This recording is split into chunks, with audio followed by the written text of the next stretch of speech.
Selama berabad-abad, adat Batak adalah kompas yang menuntun langkah bangsa Batak. Mengikat dalam semangat kebersamaan, gotong royong, dan penghormatan luhur kepada orang tua. Namun hari ini, di tengah belantara beton dan hiruk-pikuk kota yang tak pernah tidur, waktu seakan berlari lebih cepat. Tuntutan zaman dan pola hidup perkotaan menghadirkan sebuah pertanyaan sunyi di benak generasi muda Batak. Apakah menjalankan adat harus selalu rumit, menyita waktu, dan menguras biaya? Banyak yang khawatir, tradisi yang terasa berat perlahan akan ditinggalkan. Tapi, kita menolak untuk menyerah pada zaman. Melalui visi dan kegelisahan yang sama, Dr. Ponta Sinaga, Ketua Umum Dewan Mangaraja Lokus Adat Budaya Batak, membawa sebuah jawaban. Sebuah ikhtiar untuk memastikan bahwa adat tidak menjadi beban, melainkan jembatan. Inilah konsep 3E, esensial, efektif, dan efisien. Bukan untuk mengurangi martabat warisan leluhur, melainkan sebuah inovasi tata kelola, agar nyala tradisi Batak tetap relevan, terus hidup, dan menjadi kebanggaan generasi masa depan. Assalamualaikum warahmatullahi wabarakatuh. Salam sejahtera bagi kita semua. Salam Om Swastiastu, Namo Buddhaya, salam kebajikan. Horas, horas, horas. Yang terhormat Bapak Menteri Kebudayaan Republik Indonesia, Profesor Dr. Fadli John, Master of Science, yang dalam hal ini diwakili oleh Bapak Samsul Hadi, Direktur Bina Kepercayaan Terhadap Tuhan Yang Maha Esa dan Masyarakat Adat. Yang saya hormati para tokoh adat Batak, para pimpinan organisasi kemasyarakatan, para akademisi, penulis buku, undangan, serta seluruh hadirin yang berbahagia. Pertama-tama marilah kita panjatkan puji dan syukur kepada Tuhan Yang Maha Esa, karena atas kasih dan penyertaannya kita dapat berkumpul dalam acara peluncuran buku Tata Kelola Adat Batak dan Budaya di Jabodetabek dalam keadaan sehat dan penuh sukacita. Atas nama Lembaga Adat Budaya Batak, perlu saya sampaikan kepada Bapak Ibu yang hadir, sebelumnya kami beri nama Lembaga Adat Budaya Batak.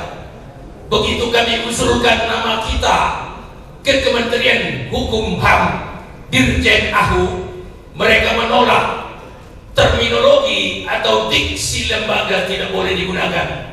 Dengan demikian, kami seluruh para ahli-ahli bahasa memberikan mengganti nama lembaga menjadi Lokus Adat Budaya Batak. Tetapi di dalam sambutan kami dari Dewan Mangaraja selama ini, sering kami sampaikan bahwa kita ini adalah Lembaga Adat Budaya Batak. Tidak ada yang salah kalau saya sebutkan itu Lembaga Adat Budaya Batak. Hadirin yang saya hormati, adat Batak merupakan warisan luhur yang telah diwariskan oleh para leluhur selama berabad-abad.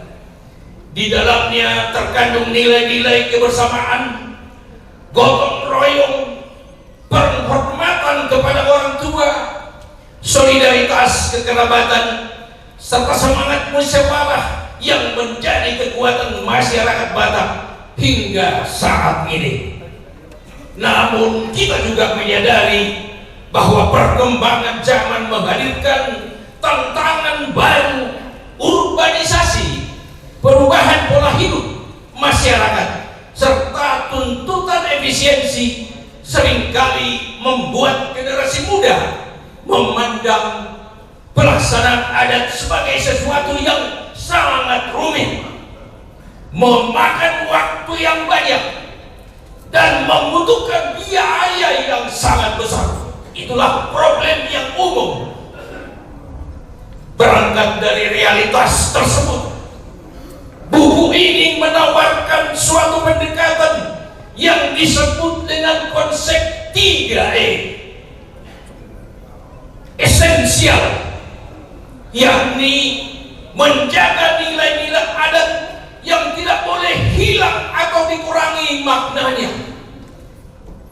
Dengan kata lain, tidak boleh kita kurangi adat itu sesuka hati. Tidak boleh ulus digantikan dengan kain yang lain. Yang kedua adalah efektif, yaitu pelaksanaan adat yang mampu mencapai tujuan dan makna adat secara tepat serta memberikan manfaat yang nyata bagi masyarakat. 3E yang terakhir adalah efisien, yaitu pelaksanaan adat yang lebih hemat biaya, hemat waktu, dan disesuaikan dengan kondisi kehidupan masyarakat masa kini tanpa menghilangkan kehormatan adat itu sendiri. Bapak Ibu yang saya hormati, konsep 3E bukanlah upaya mengurangi martabat adat Batak. Sebaliknya, konsep ini merupakan ikhtiar untuk memastikan agar adat tetap hidup, relevan, dan dapat diwariskan kepada generasi berikutnya. Adat yang terlalu berat untuk dijalankan berisiko ditinggalkan, sedangkan adat yang mampu beradaptasi akan tetap lestari sepanjang zaman. Hadirin yang berbahagia, sebagai wadah yang menghimpun tokoh-tokoh marga Batak dari berbagai daerah di Indonesia, Lokus Adat Budaya Batak memandang bahwa pelestarian budaya tidak cukup hanya dengan mempertahankan tradisi, tetapi juga memerlukan inovasi dan pembaruan tata kelola yang tetap berakar pada nilai-nilai luhur bangsa kita. Kami berharap buku ini dapat menjadi bahan diskusi, referensi, dan panduan bagi masyarakat Batak, khususnya di wilayah Jabodetabek. Mengapa Jabodetabek? Kita coba samakan dulu Solo di Jabodetabek, supaya Jabodetabek itu satu Solo. Pak Samsul, maksudnya Solo itu adalah ukuran literan. Di bahasa Batak diambil istilah Solo, supaya Solo itu kami standarkan dulu, kami bakukan dulu, bahwa di Jabodetabek itu kita bakukan standar adat. Lantas berikutnya kita sosialisasikan di seluruh Indonesia. Begitu Pak Samsul. Bapak Ibu yang kami hormati, tadi Pak Penasehat kita, Ketua Panitia BMH Sregar, juga Ketua Batak Center, juga Penasehat LABB menyampaikan berkali-kali Dewan Maharaja agak sedikit berbeda organisasi lembaga adat budaya Batak dengan ormas lainnya. Mengapa demikian?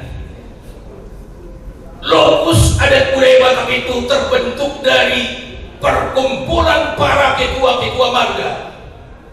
Bapak-bapak yang barusan hadir di depan ini sebelumnya menjadi ketua-ketua marga.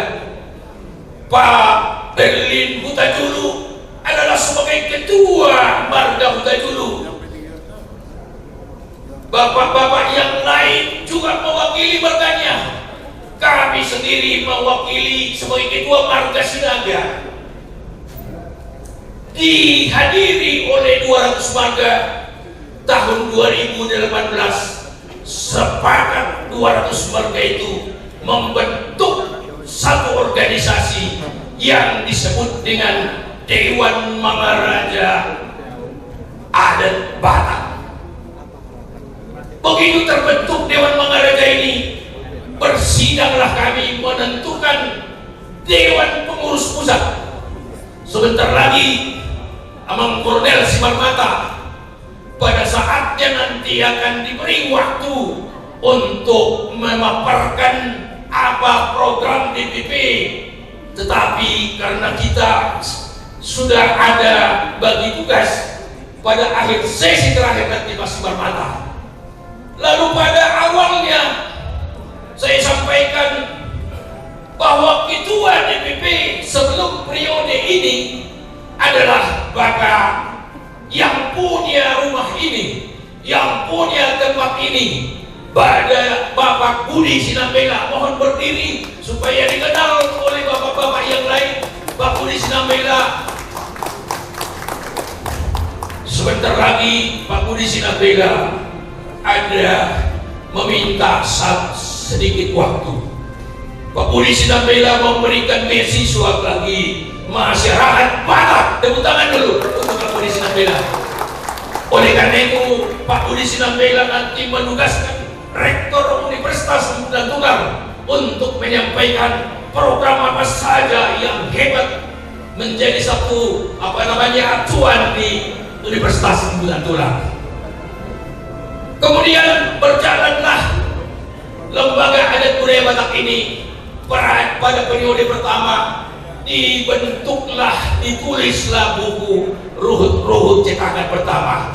Cetakan kedua ini akan kita seminarkan hari ini. Sudah tersedia tempat yang akan dipimpin oleh Bapak Profesor Dr. Payaman Simajuta.